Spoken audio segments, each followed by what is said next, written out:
Hello everyone, আসসালামু আলাইকুম। আজকে আমি শুটকি দিয়ে কচুরলতি রান্না করে দেখাবো। এখানে আমি কচুরলতি পরিষ্কার করে ধুয়ে নিয়েছি আর নিয়েছি পেঁয়াজ কুচি, মরিচ ফালি, রসুন আর শুটকি। এবার একটি কড়াইয়ের মধ্যে পর্যাপ্ত পরিমাণ তেল দিয়ে পেঁয়াজ, মরিচ, রসুন আর শুটকিগুলো দিয়ে ভালো করে ভেজে নেব।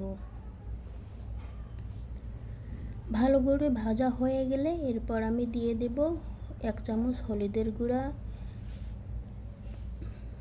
1 চামচ মরিচের গুঁড়া, 1 চামচ লবণ, 1 চামচ জিরা আর সামান্য একটু পানি দিয়ে মশলাগুলো কষিয়ে নেব।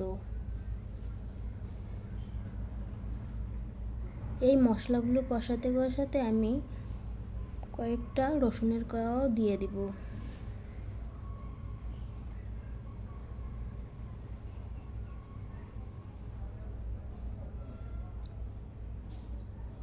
সবগুলো উপকরণ ভালো করে কষানো হয়ে গেছে, এরপর আমি একটু পানি দিয়ে দেব।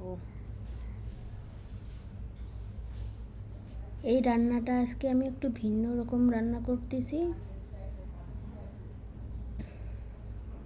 পানিতে বলক চলে আসলে এরপর আমি কচুরলতিগুলো দিয়ে দেব। এবার ভালো করে নেড়ে চেড়ে নেব।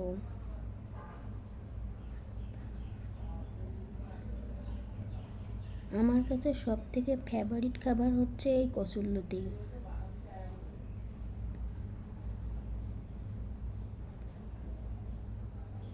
5 মিনিট পর আরেকটু নেড়ে দেব যাতে নিচে লেগে না যায়।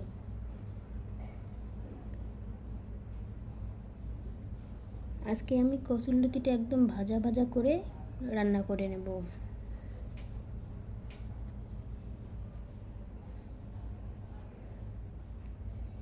কে কে এই কচুরলতি খেতে পছন্দ করেন অবশ্যই কমেন্টে জানাবেন।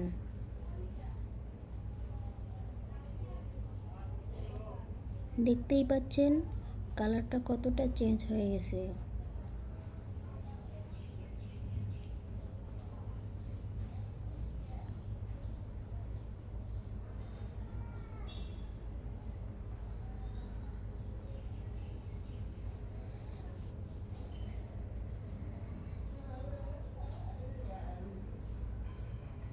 এরপর আমি নেড়েচেড়ে কচুরলতিটি উঠিয়ে নেব। সবাই ভালো থাকবেন, সুস্থ থাকবেন, আমার জন্য দোয়া করবেন। আর কচুরলতি রান্নাটা কেমন হয়েছে অবশ্যই কমেন্টে জানাবেন। আল্লাহ হাফেজ।